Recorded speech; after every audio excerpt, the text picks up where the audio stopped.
नम आंखें लिए एक नई कंपनी के ऑफिस में शहर के सबसे बड़े बिजनेसमैन का लड़का शहर की लड़कियां मरती थी। लुक में वो किसी राजकुमार या हीरो से कम नहीं है। आज बहुत उदास एक नई कंपनी के ऑफिस में पिछले 3 घंटे से एक मुलाकात के लिए बेचैन बैठे। हर 15 मिनट में रिसेप्शन पर बैठी लड़की से बार बार पूछ रहा है, क्या सर फ्री हुए, क्या सर फ्री हो गए, जिसकी तनख्वाह उसके ड्राइवर से भी काम थी।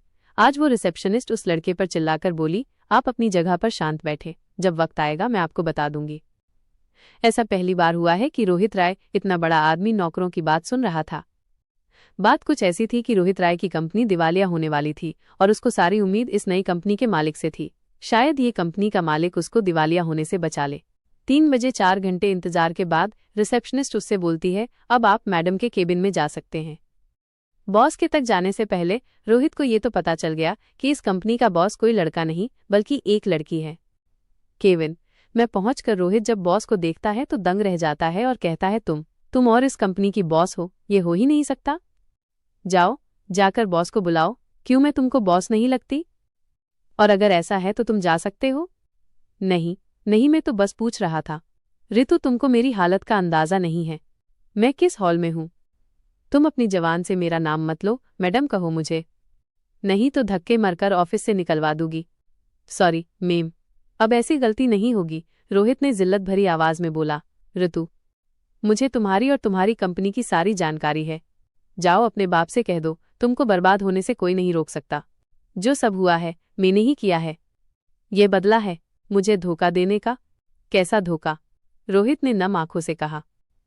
भूल गए तुम और तुम्हारे बाप ने मुझे कैसे ठोकर मारकर भगाया था। तुम्हारे बाप ने तो मुझे गंदा खून तक कहा था।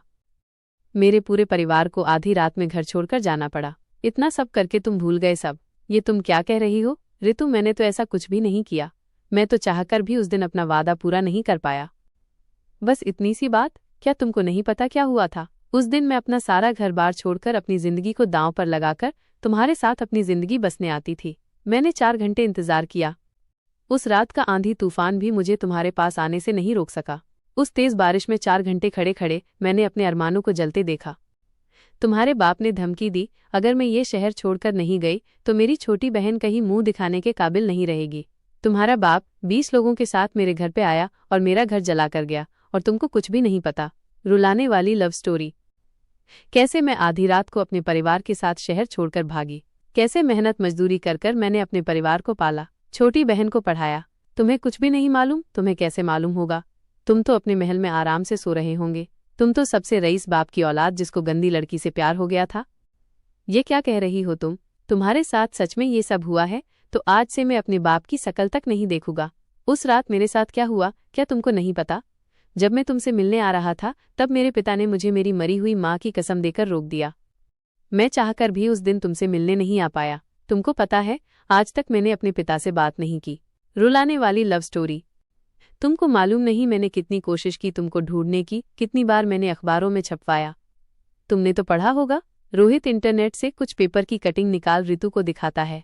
ये सब एक देखकर ऋतु के पैर तले से जमीन निकल जाती है, क्योंकि गुस्से में जिस आदमी को अपना सबसे बड़ा दुश्मन समझ रही थी और ये सोचकर उसने पिछले 10 साल गुजारे कि रोहित ने उसको धोखा दिया, आज वो गुस्सा ये सच समझ नहीं पा रहा था।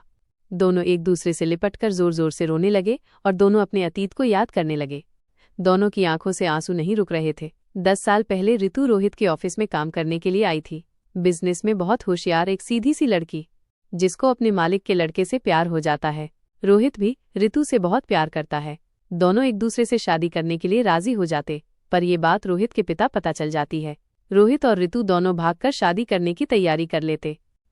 उस रात रोहित के पिता उसको घर पर रोक लेते हैं। ऋतु के घर में आग लगाकर उसको शहर छोड़ने पर मजबूर कर देते हैं। दूसरे शहर में दर दर की ठोकर खाकर बड़ी हुई ऋतु आज एक बड़ी कंपनी की मालिक बन जाती है। वो रोहित की कंपनी को जब चाहे तब मसल कर रख सकती है।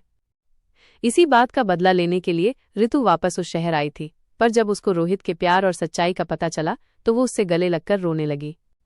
रोहित ऋतु को लेकर गुस्से में अपने घर जाता है और चिल्लाकर अपने पिता को बुलाता है और कहता है, देखो तुमने क्या किया। रोहित के पिता की आंखों में भी आंसू आ जाते हैं। इतने दिन बाद रोहित ने उसने बात की, गुस्से में ही की। रोहित के पिता हाथ जोड़कर रोहित से माफी मांगी और कहा, मुझे तो पता था ये एक न एक दिन जरूर होगा। मैंने बहुत बड़ी गलती की है, हो सके तो मुझे माफ कर देना बेटा। पर एक बार ये जरूर जान लो, मैंने ऐसा क्यों किया? मुझे नहीं सुनना, आपने मेरी जिंदगी बर्बाद कर दी। रोहित बोला। रितु कहती है, मैं एक बार जरूर सुनूंगी, आखिर मेरे घर जलाने की क्या वजह है? रोते हुए रोहित के पिता बोले, तुमको पता है, तुम्हारी माँ और मेरी लव मैरिज थी। हम दोनों भी एक दूसरे को बहुत प्यार करते थे। मेरे पिता ने तुम्हारी माँ की और मेरी कुंडली एक बड़े पंडित को दिखलाई है और उन्होंने ये भविष्यवाणी की अगर ये शादी होगी तो तुम्हारी माँ की जान जल्दी चली जाएगी। पर हम दोनों इन सब में भरोसा नहीं था, पर तुम्हारी माँ के जाने के बाद मैं ये नहीं चाहता था कि तुम दोनों के साथ भी ऐसा हो। जब मुझे पता चला तुम और ऋतु एक दूसरे को प्यार करते हो तो मैं तुम दोनों की कुंडली उसी पंडित को दिखाई और उसने तुम दोनों के बारे में वही बात कही। जिस दुख से मैं जी रहा हूँ वही तुम लोगों को न मिले, इसलिए मैंने ये सब किया। पर क्या तुमको पता है ऋतु की कंपनी इतनी बड़ी कैसी हो गई? वो अज्ञात डोनर कौन है जिसने तुम्हारी कंपनी में इतना सारा पैसा लगाया है? वो मैं हूँ। क्या आप? ऋतु के पैरों तले से जमीन निकल गई। है मैं अपनी गलती का भुगतान जैसे मैं कर सकता था मैंने किया। फिर मैं तुम दोनों से हाथ जोड़कर माफी मांगता हूँ। तीनों एक दूसरे से लिपट कर रोने लगे। आज सबकी जिंदगी से सरे गुस्से और गलत फहमी का बोझ उतर गया। ऋतु और रोहित ने कुंडली निदान करवाकर शादी कर ली और सब खुशी खुशी रहने लगे।